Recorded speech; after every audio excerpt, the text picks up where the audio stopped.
Hi, everybody. Welcome to a brand new GameItAll.com podcast. I'm Lucas Grimm. Hey, what up? It's Pino25. And today, after another small hiatus, we keep screwing up the timing for this podcast, it seems. Well, But shit went down. a lot of shit went down, and and also in the gaming news world, a lot of shit has went down within the past week. And this is something that I don't like to talk about real world news on this podcast, but this is something we have to talk about because holy crap, this could be a big thing that's going to happen. So, first of which, let's just dive into the shit. Let's dive into the worst offender of the week.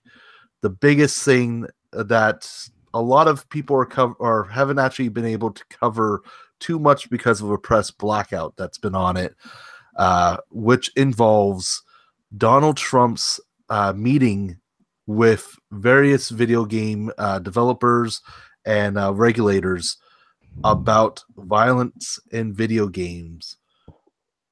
Well, they had Rockstar and Bethesda. They did have Rockstar and Bethesda with them. Better than EA and Activision. Man, I wonder how that would have went if it was about the loot boxes and over the violence. But anyways, yes. It should have been about the loot boxes. So we had members of the ESRB, members of the let me get everybody on this one here. ESRB members from Bethesda, from Take-Two, the Electronic Yes, yeah, the ESA. That's the ESA. So a lot of people that were there to help defend games and a lot that were there to criticize. And this is how pretty much things went. Now, what we know from this here so far is mainly about just information that was provided by various different sources. Polygon, GameSpot has a much deeper, in-depth information on this, which I definitely recommend checking out their sites. I know, competitor sites, but fuck, get your news everywhere. It's right. Not just from us, get it from other people as well. It's good to have more than one view on everything. Now, the Media Research Council was another one that was on there.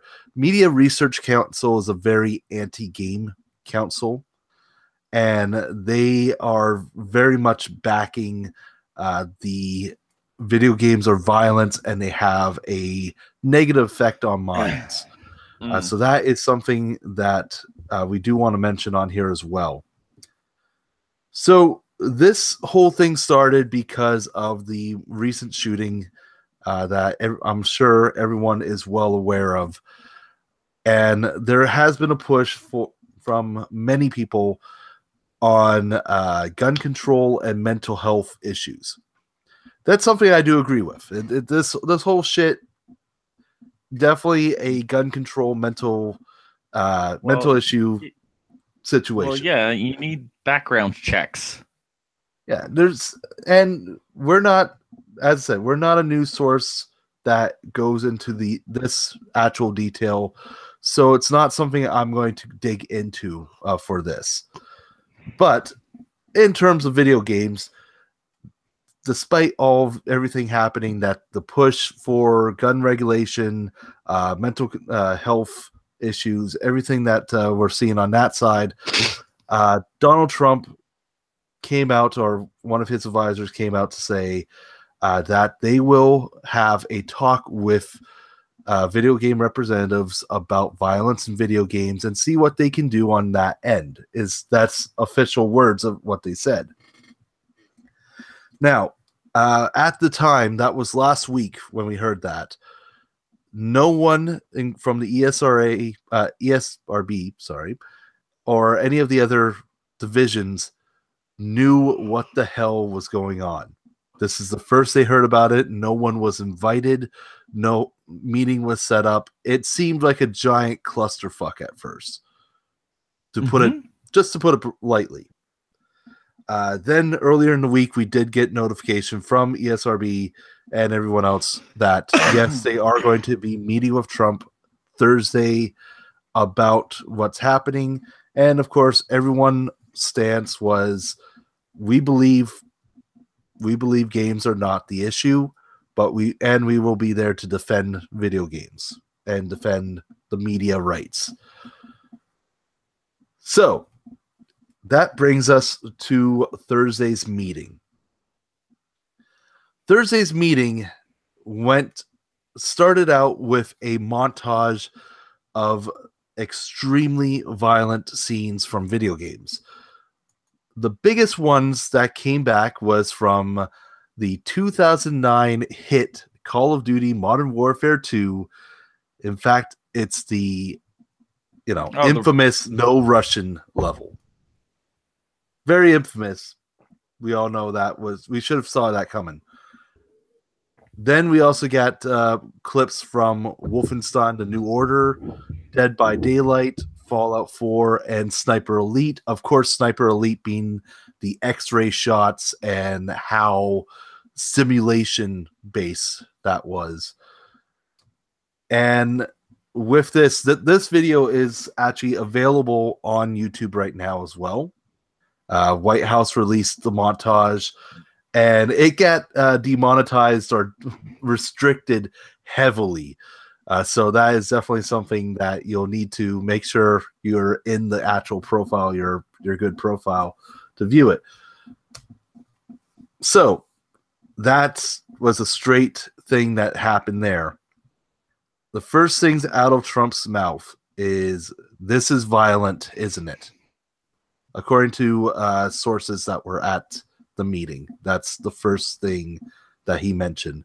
So already we know we're in for a rocky start on this side. It's pretty much a set thing in place that the president believes that the violent video games are the cause of all of this problems. Not that everything else is fucking up. So going with that, the rest of the meeting was very focused on trying to disprove that, according to the Electronic Rights Association. They were trying to push this. International Game Developers Association as well, the nonprofit representative of many industry development teams. They were very, very adamant and trying to be blunt about it, that says, no, this is not the problem.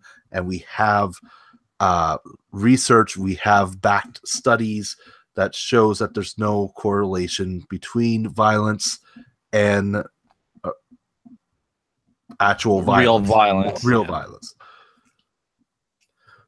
So what we got for the most part, the ones that have been a lot more talkative on this have been the ones that were representing the opposite side, that violence video games is the cause of all our problems and everything that's happened. The biggest of which, as I mentioned, was the Representative Vicky Hartzlers. I can't pronounce words. Hartzler. There we go. She's a Republican from Missouri who, after the information about the sizzle wheel, mentioned that they were violent clips where individuals were killing other human beings in various ways, and continued about that this was very, very disturbing images, disturbing features that they were showing. And really, it's hard to not agree on that part. I will mention the scenes that they chose with the video. If you watch the video, it's very, very dedicated. And yes, actually, one of our somebody in our chat here, you can skip the level in no Russian in Modern Warfare 2. Yeah, that is something that's possible. So that's the thing. We have to mention that. That's where actually perfect for where I'm going with on this. the whole thing with everything in this montage, there is a reasoning for what's happening, and you can get out of most of what's happening for this. Fallout, a lot of the violence can be avoided.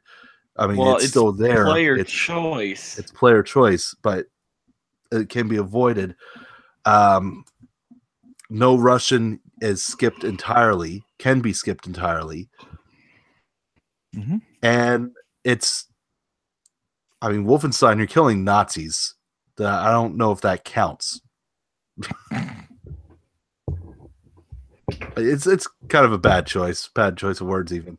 But still, I mean, what they chose to represent is not a great image in this case. But we had this 25 years ago. Yes. It's the exact same issue, and that's why we got a ratings board.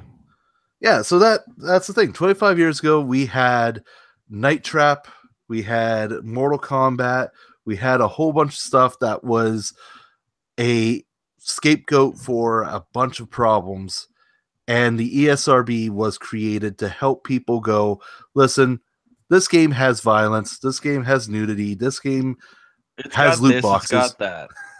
Yeah, they should have that. The loot box thing is the latest thing for the ESRB as well. So that is going to be a fun addition for this. Yeah, hey, this game has online purchases. Yeah, why don't they have meetings about that? Well,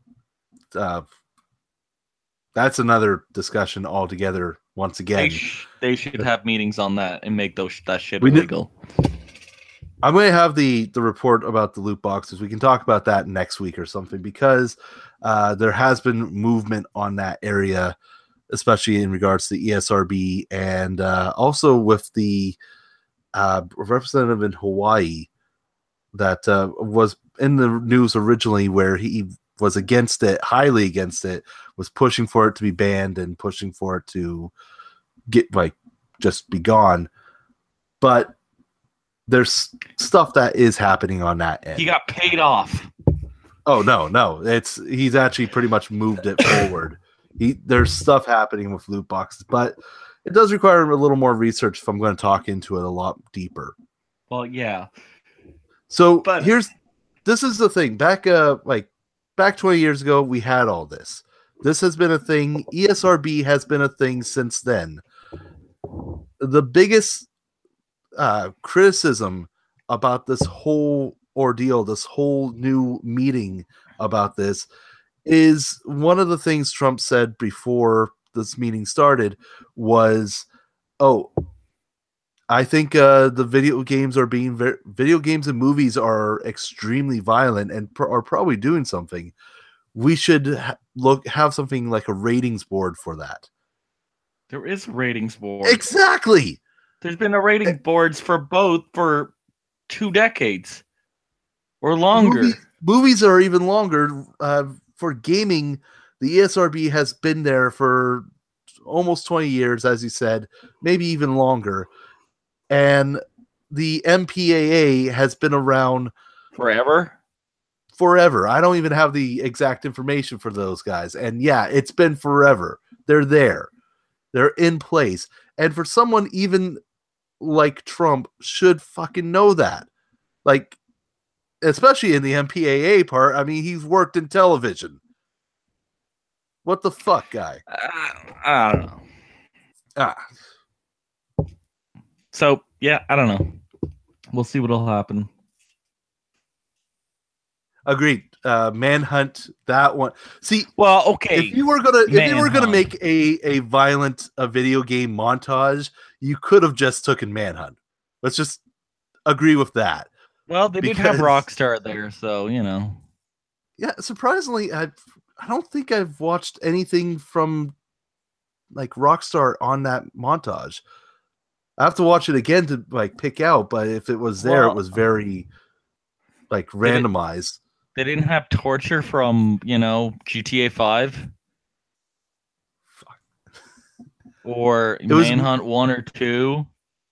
you mainly had footage from like Wolfenstein, Dead by Daylight, Fallout 4, Sniper Elite, and various Call of Duty titles. There was multiple Call of Duties, but the lengthy segment of this was, Modern Warfare's 2, no Russian, something that is skippable.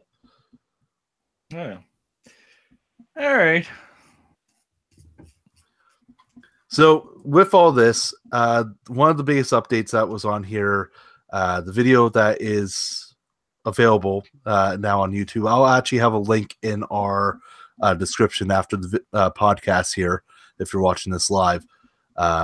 If you're watching this now after the show, then it's down in the description. You can click on the link. Click on the link. Now, the ESA, this is what they had come back with a official statement after the meeting. This was to Polygon. So we welcome the opportunity today to meet with the president and other elected officials at the White House. We discussed numerous scientific studies establishing that there's no connection between video games and violence, First Amendment protection of video games, and how our industry rating system effectively helps parents to inform entertainment choices.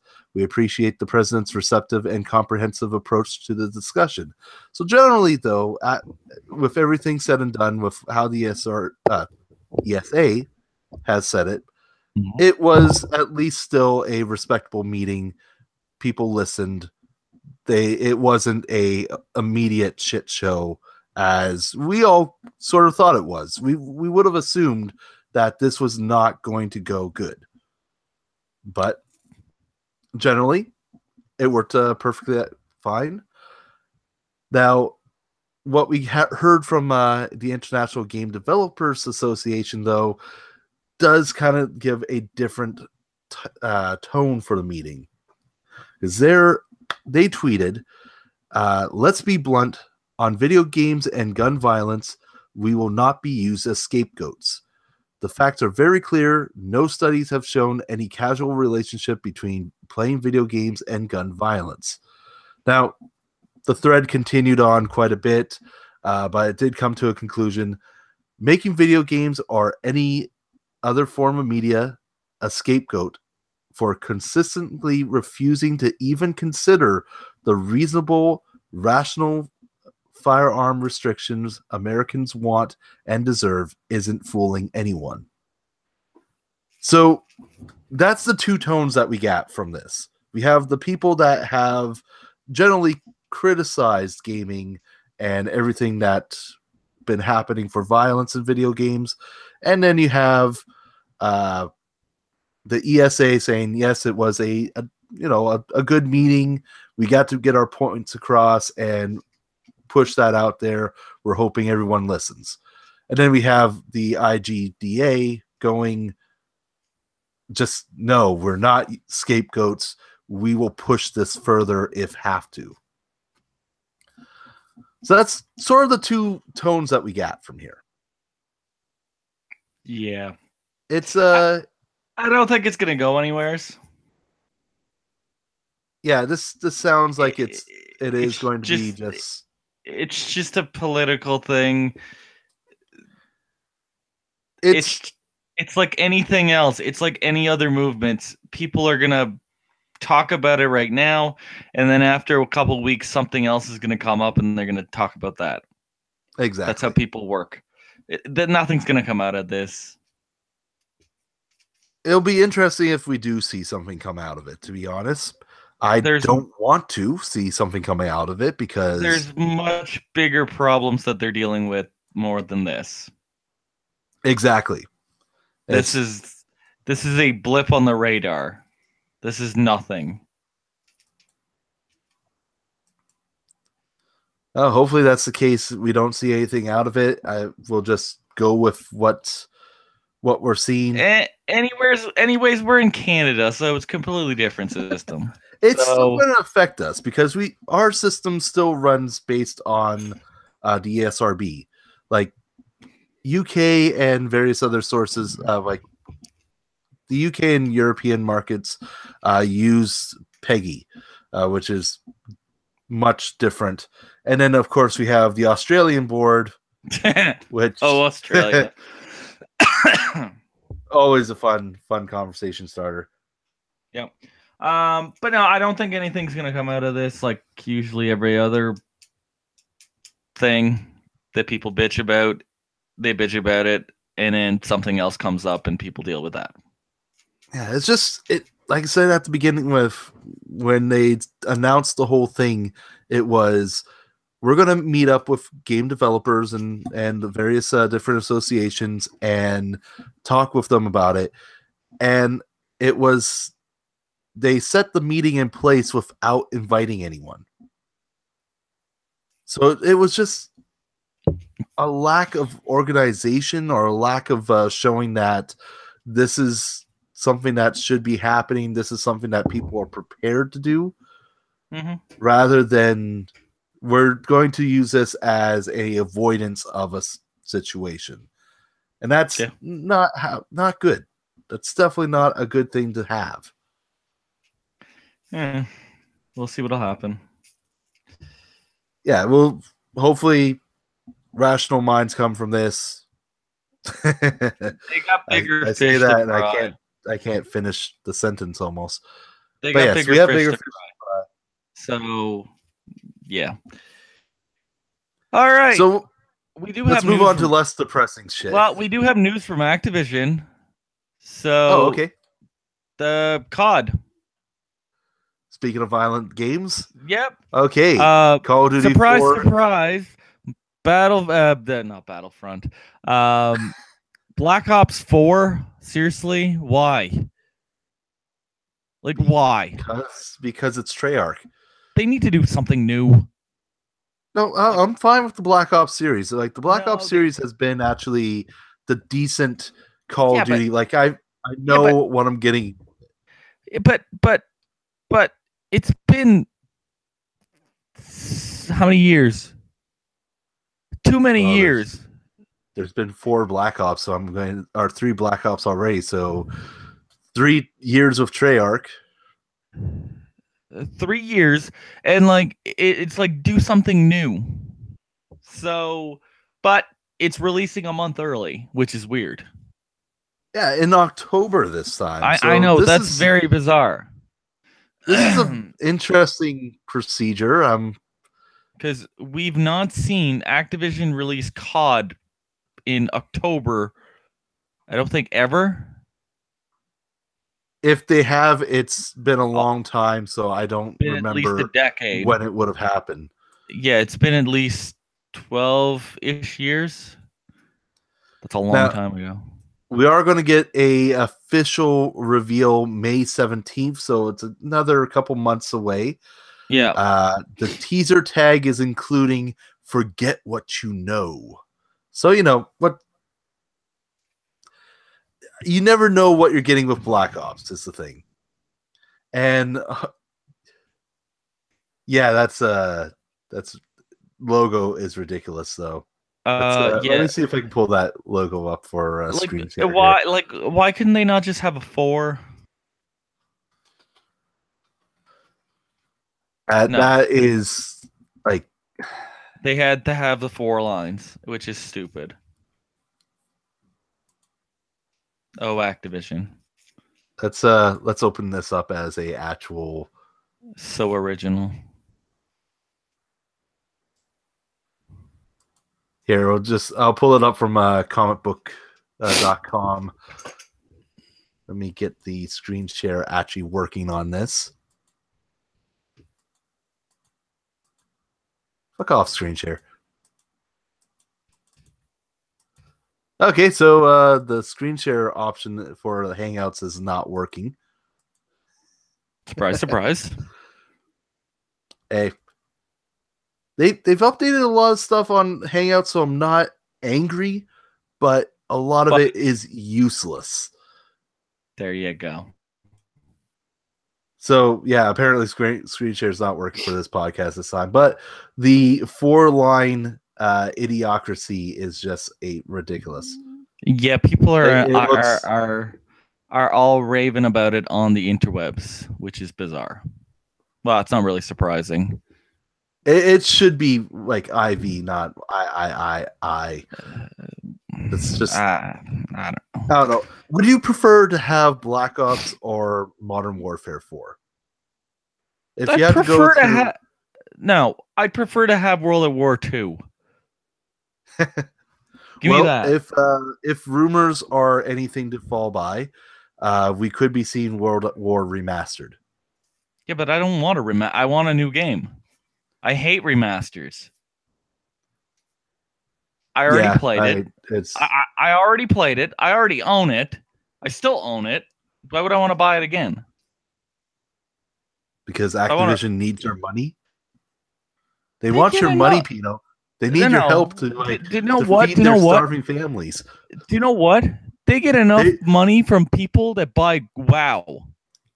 they they require your money to fund their indie development. Oh my god, what's their indie development? I don't know. I don't. I'm think making they this shit up I at don't this think time. they have anything indie. If they do, I haven't heard about it. Or Hey, they had a good year last year with freaking World War II. yeah, I'm gonna admit I really enjoyed World War II. World War II It was was a well-made game. yeah, and like I said, I usually do enjoy Black Ops. Black Ops is always the one that I'll be like, okay, sure, it's good. Like 3 wasn't the best one, but it was still more enjoyable than Advanced Warfare or Wow. Infinity Warfare. Well, Definitely Infinity War, better than Infinity yeah, but or Infinite. whatever. That crap. But that's Infinity Ward. What did you expect from those guys? It became the point that like during the Modern Warfare series, Infinity War was the ones to go to, and then once they switched to Ghost was a sign of something's not right here. This is not. It was a complete flop. Yeah, and then Treyarch started to be the one to look at.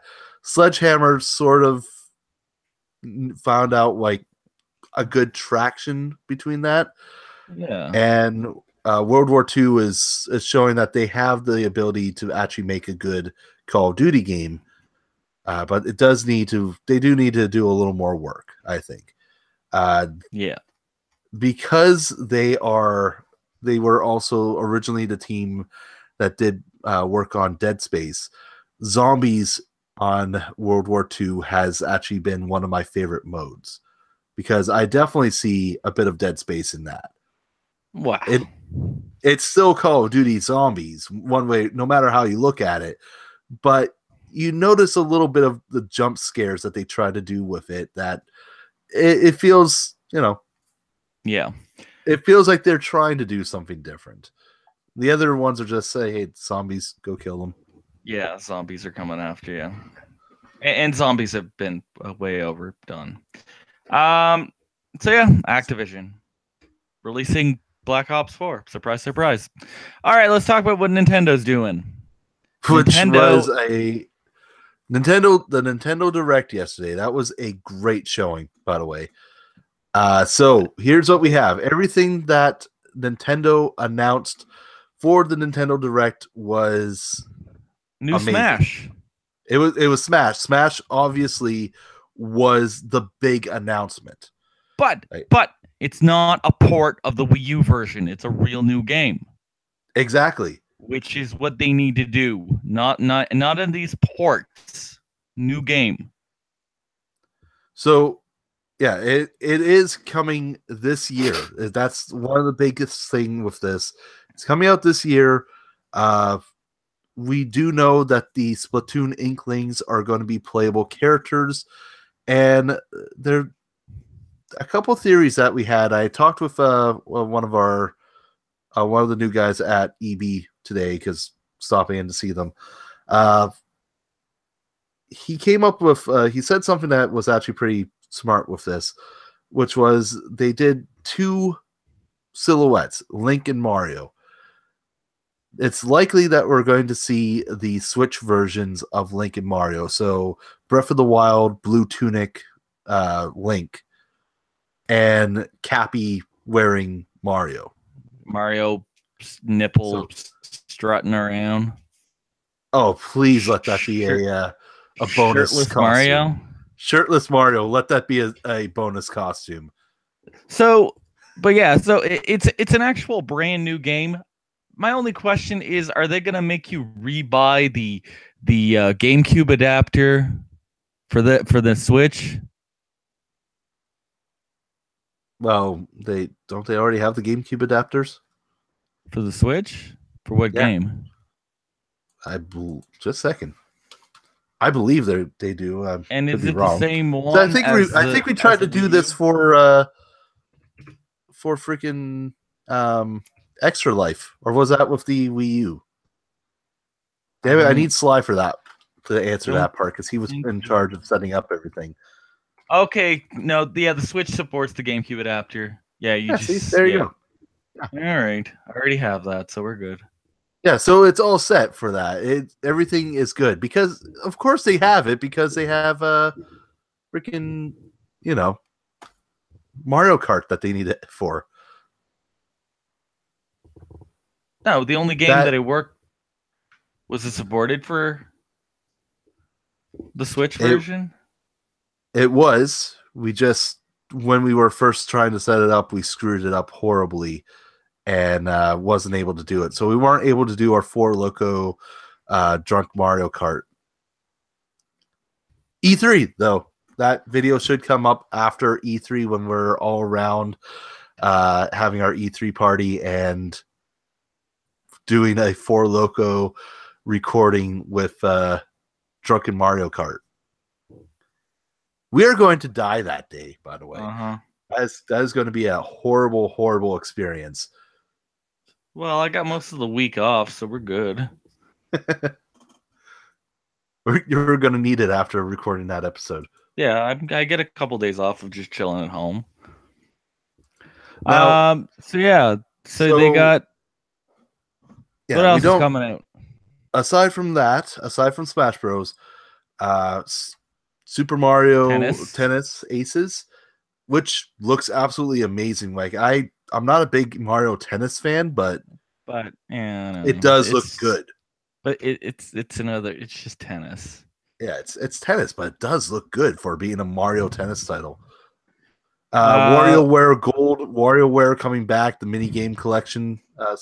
That's coming to the 3DS, so that is going to be interesting in this case. According to Nintendo, the most packed package of mini games to date. So that's going to be interesting to see. That's probably going to be similar to that Mario Party DS bundle, 3DS bundle that they had. Probably. With all the 100 mini games. It'll be more like the WarioWare ones in this case. Yeah, but that's what I mean. It's going to be a good selection. Yeah, it'll be a decent selection of mini games. We also have Mario and Luigi, Bowser's Inside Story, plus Bowser Jr.'s Journey. So, brand new remake of Bowser's Inside Story for the 3DS. Plus, it's going to come with a new expansion, which is great. The Superstar Saga has been a great replacement for Mario RPG. But we still want that Mario RPG 2. It's missing. Hands down, the game with the best voiceover, Detective Pikachu. Oh yes, Detective Pikachu. I am so excited for that game. It looks retarded. I didn't know I needed this game. It looks retarded. It does. It's amazing. And I really can't wait for the upcoming movie, knowing that Ryan Reynolds is going to play Pikachu. Yeah. That is kind of like, I do feel bad that it's not Danny DeVito. But he was like, what's a Pikachu? So it's true. We also had a new trailer for Kirby Star Allies, which is out March 16th. Yep. And Luigi's Mansion is coming to the 3DS as well. That was another confirmed announcement. That should have been on the Switch. Yes, it should have been. Instead of the 3DS. We also have Okami HD coming. So it's another reason for me to buy Okami. Yeah, but it's only $20 on the PS4, Yeah, it's and there's gonna be Switch tax. listen. Switch tax. Here's the thing. This is a thing with my household. Everyone in my house loves Okami. If I'm not on the PlayStation, my wife is playing Okami. If I'm upstairs or if she's upstairs on the PC, she's likely playing Okami. It's just Okami everywhere's. And now that it's coming to the Switch, I know she's going to be playing Okami on the toilet. I already own it once, so I'm like, all right, we're good. Also, I really want the sequel, so I mean, we'll just add more to that. But it's the same game. All right, let's continue. Sushi Strikers, the hell. Sushi Strikers. I don't exactly know. That was a very weird one. Octopath Traveler looks awesome.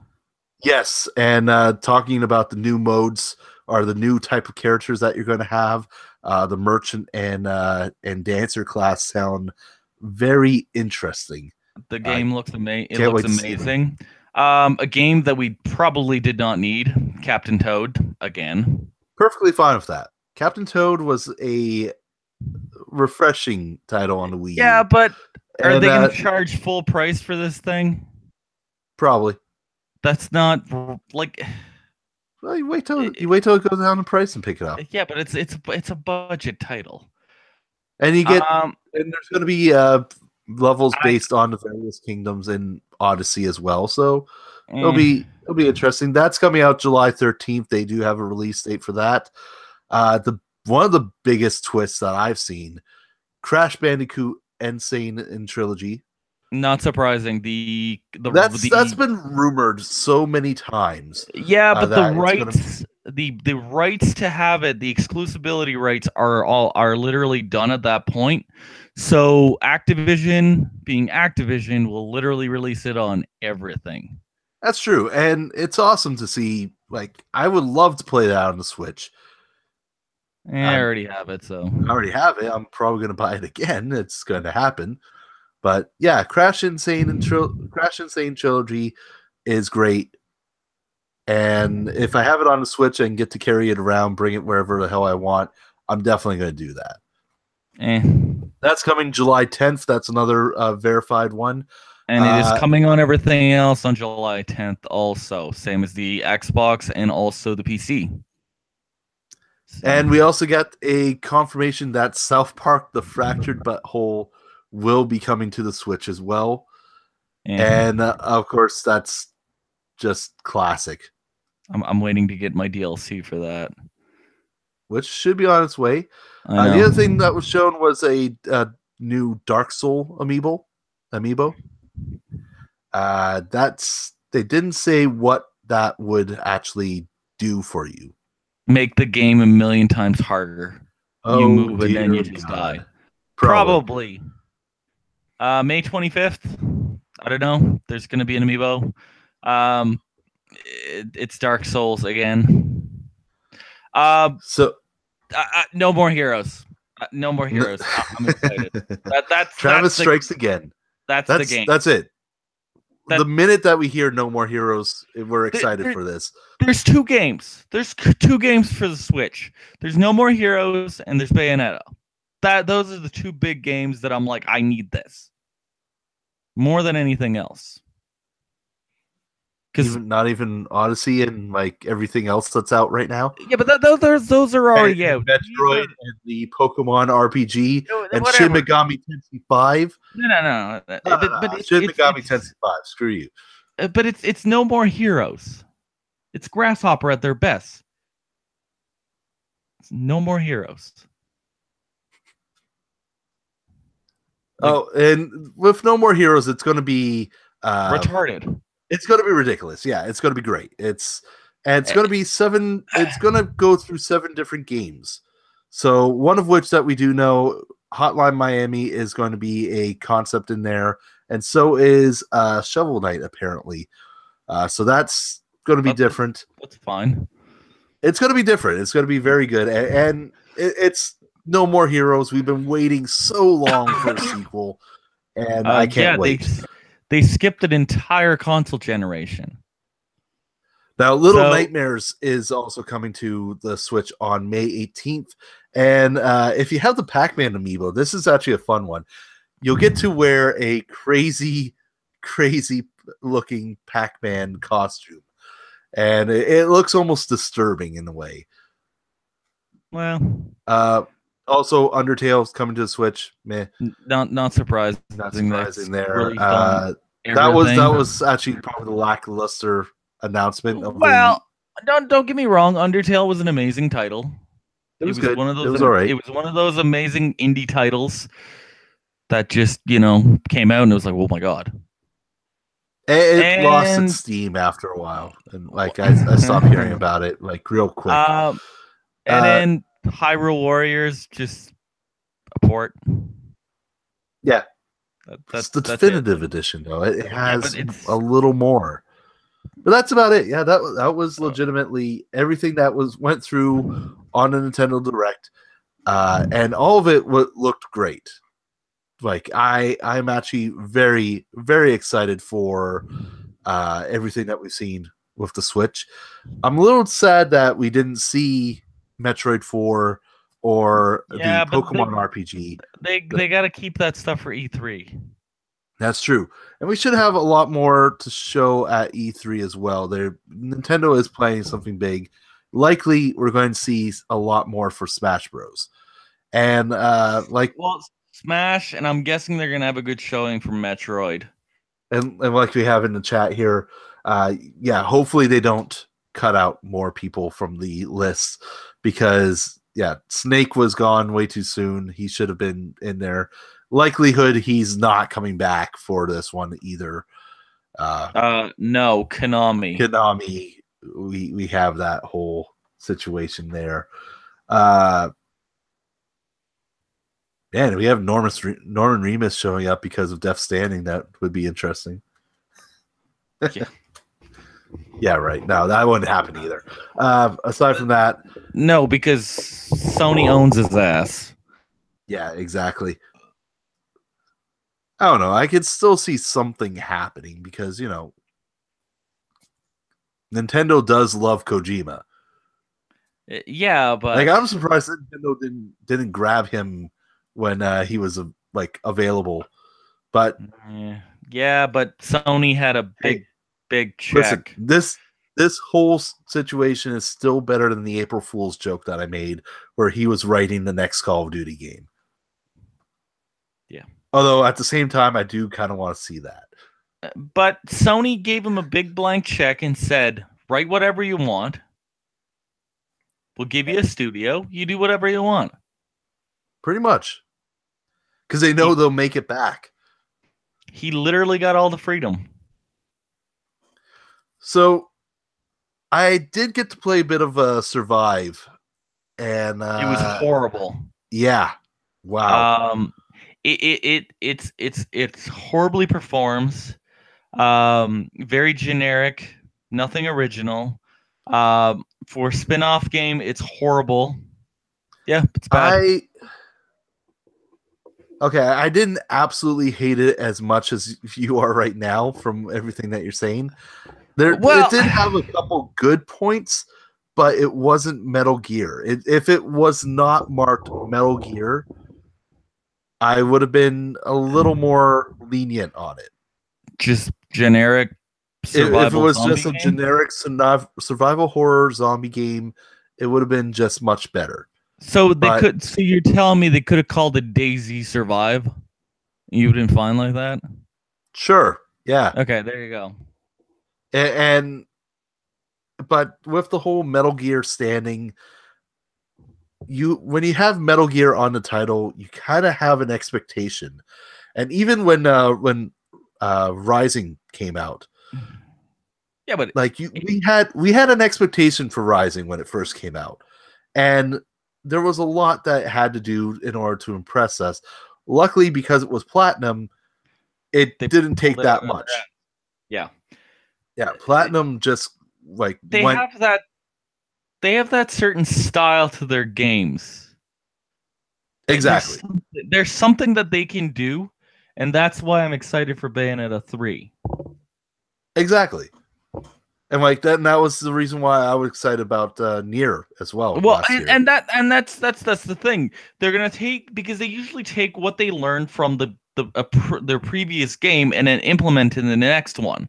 That's why we had Nier turned out so good, and then afterwards we're gonna have Bayonetta Oh, 3 that they'll take I'm and gonna throw this one in.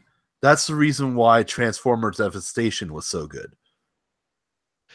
but That game, Turtles sucked. yeah. Well, let's not talk about Turtles. It's a stain on their memory for But both the Turtles and but the Transformers was a solid fucking brawler. yeah. Like It was that game awesome. had no reason to be as good as it was, and And, it was great.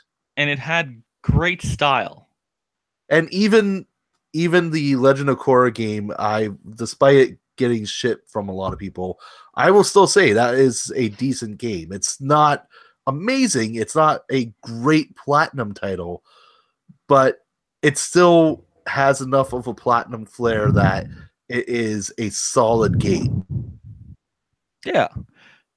Like, yes, their games are buggy at times, but Generally, there's something special about it though. You know you're playing a platinum game e- when you're playing it. well, even like stuff like Anarchy Reigns or Vanquish Yeah. or whatchamacallit, on the Wii, their first title, Mad World? Mad Mad World. World. Mad World it was just dripping with like substance. That's what they need a HD remake. Agreed. I agreed. Need it. And I definitely want Anarchy Reigns coming back because that was fucking great. Yeah. So yeah, so that's exciting. But yeah, that is that is pretty much the major things that we came up for the news this week. Now, you saw yeah. the just want to double check something with you here. You saw the Far Cry 5 season pass stuff. Oh now, my right? god, I'm pumped. It looks retarded. It looks amazing. I cannot wait to go to Vietnam. I cannot wait to go to space. I cannot wait. Well, zombies. That's the reason why I wanted to bring this up with you, because you've been waiting for a Vietnam game for a long I've fucking been while. waiting for Vietnam since original Black Ops. Yeah. So yeah, and so we're finally going to get to go to Nam, and it's going to be a Far Cry based game. It's going to be like Blood Dragon. Blood Dragon was so left field. It was amazing. So now, my thing, Ubisoft.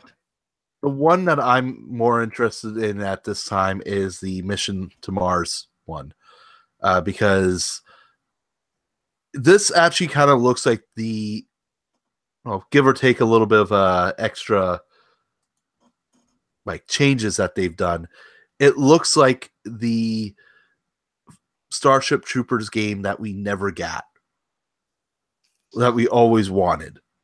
So completely bonkers. Yes. So it looks like you're fighting bug-like aliens on Mars with various different weapons and just trying to win, like trying to survive. What's nothing wrong with that? It's Exactly. amazing. And also for the season pass, you get Far Cry 3 for free. Which is awesome. Come on. And like so there's that.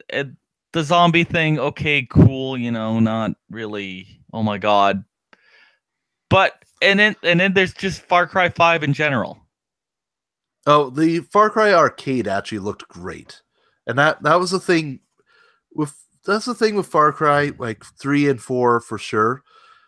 They included the map editor to make your own multiplayer maps and stuff like that.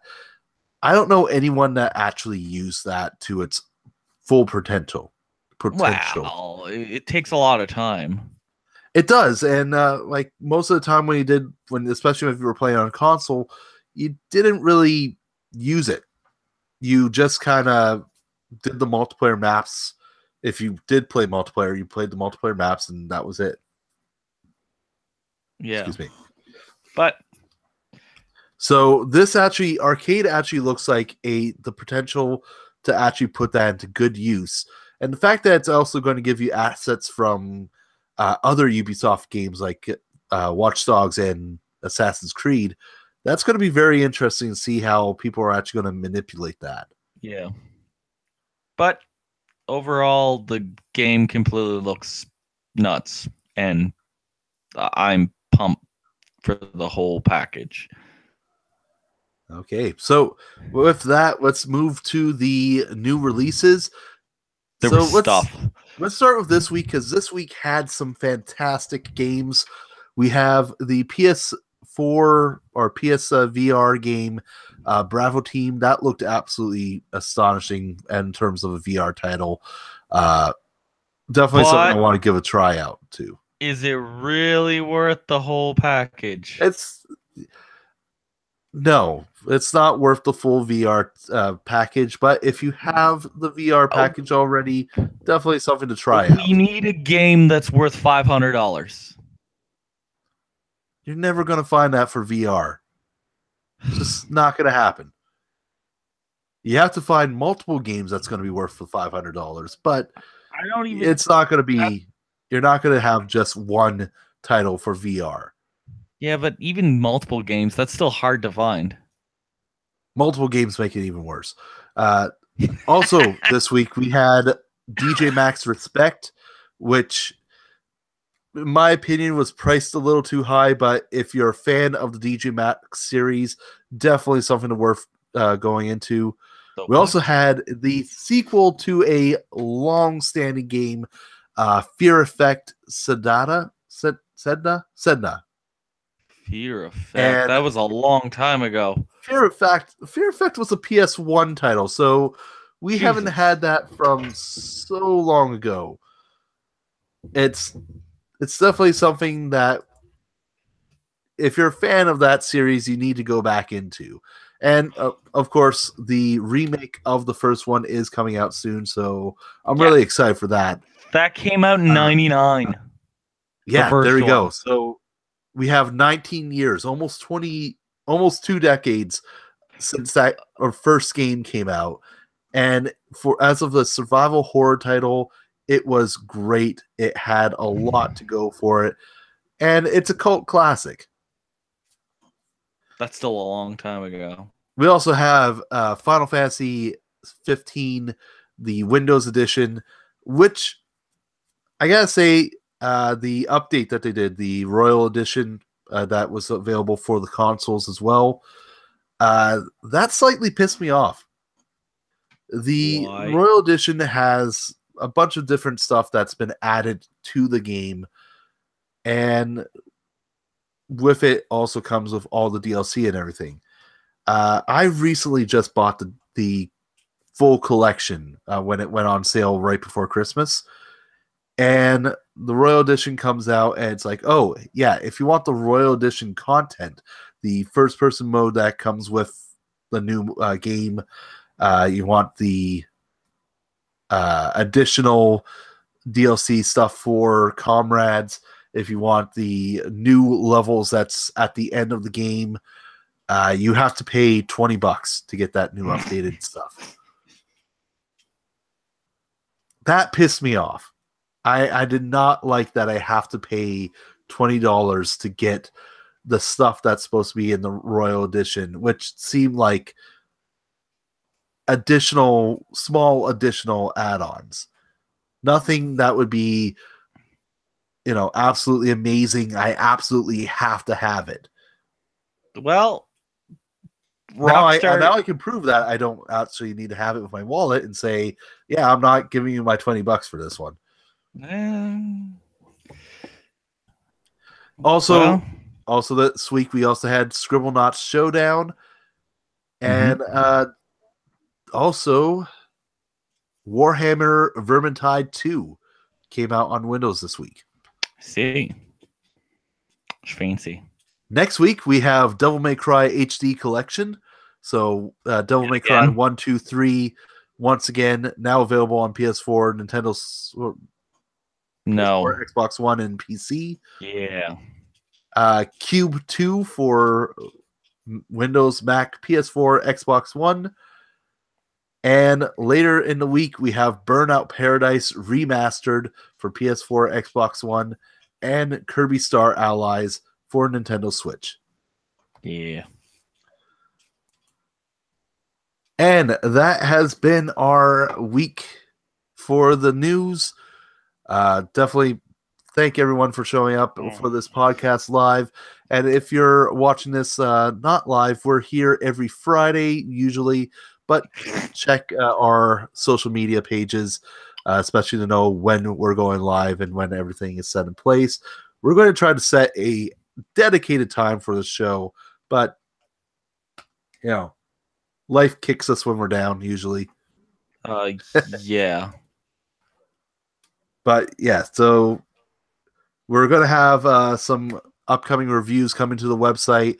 Also, we do have more co-op episodes of The Punisher, as well as That's a violent game. That is a super violent game. Really violent. Shame on you.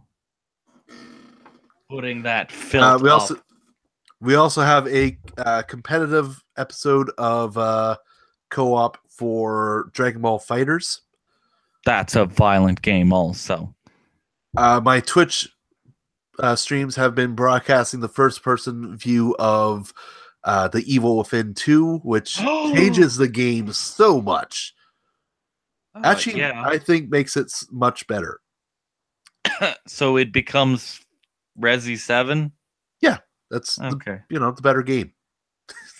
Hey, Resi 7 was amazing. Resi 7 was great. Better than 6. Evil Within 2 was great, but with the first-person view, it makes it much better. Better than 6. It's always everything's better than 6. Same as 5. Also, I started a Monday stream as well in the afternoons. Hopefully, I'm going to continue on with that. That is still up in the air, but we're playing classic PC games on that day. And I started with Sin. That is coming to the YouTube channel as well. So be sure to like, subscribe, and stick to our channel for all those gameplay videos. Plus, we'll be having some new content coming along very soon. Mm-hmm. All right. And for GameItAll.com, I'm Lucas Grimm. Hey, it's Pino25. And we will see you guys next time. Yeah.